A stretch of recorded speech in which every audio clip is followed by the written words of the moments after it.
Florent Pagny revient sur ses années très difficiles. Florent Pagny est aujourd'hui l'un des chanteurs les plus respectés de sa génération. Sa vie n'a pourtant pas toujours été ce long fleuve tranquille qu'il traverse actuellement.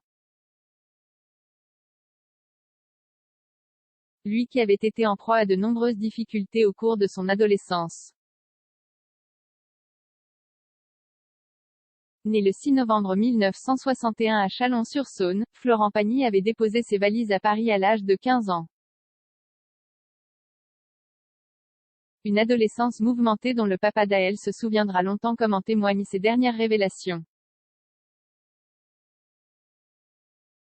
Le chanteur ainsi de confier qu'il avait à plusieurs reprises testé ses limites alors qu'il était tout seul dans la capitale française.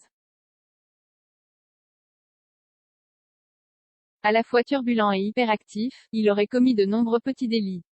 L'interprète de Savoir aimer a toutefois eu des limites qu'il respectait drastiquement.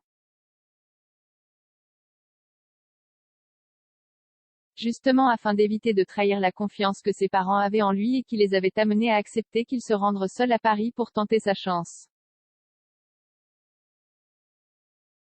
Un adolescent turbulent pourtant resté sur le droit chemin, Florent Pagny n'est pas vraiment entré dans les détails des bêtises qu'il avait commises au cours de son adolescence.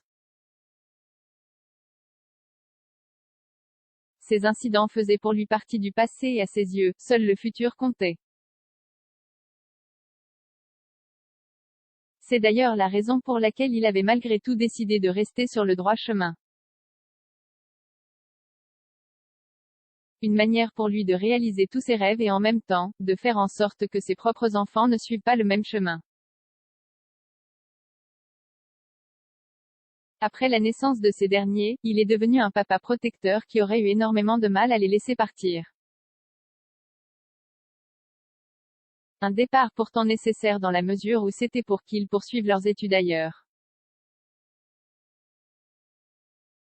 Livré à lui-même à Paris, Florent Pagny se souvient notamment de ces fois où il avait été obligé de pousser les portes de l'armée du salut. La force de son mental ainsi que sa débrouillardise lui ont toutefois permis de s'en sortir.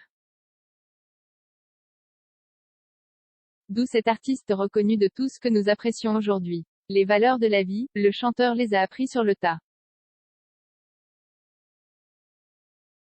Ce qui ne l'a pas empêché de succomber à quelques excès dans sa jeunesse. Alors qu'il nageait en plein dans le succès, cet artiste d'exception aimait faire la fête. Il était en plus devenu un véritable bourreau des cœurs, un homme qui aimait faire la fête. Florent Pagny sortait donc souvent avec ses amis et dépensait des fortunes lors de soirées organisées très fréquemment. Le comble dans tout cela, c'est qu'il refusait à chaque fois que les autres paient les tournées. À chaque fois, c'était pour lui et ce fut en quelque sorte ce qui l'a ruiné au final.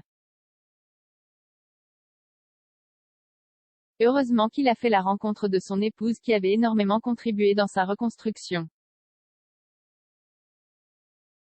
Cette dernière qui est restée à ses côtés a lutté avec lui contre vent et marée de la vie. Elle a d'ailleurs été son plus grand soutien depuis l'annonce comme quoi il était atteint d'un cancer du poumon inopérable. Une épreuve particulièrement difficile, la lutte qu'il avait livrée contre le cancer avait une nouvelle fois renforcé sa personnalité à un tel point qu'il en est aujourd'hui sorti victorieux. Le fait d'avoir suivi plusieurs séances de chimiothérapie ne l'avait pas empêché de monter sur scène lors du concert des Enfoirés. Une cause qui lui tient particulièrement à cœur et auquel il avait tenu à participer avec bon nombre de ses confrères.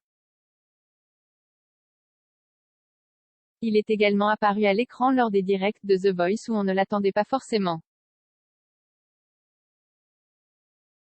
C'est là le signe que la maladie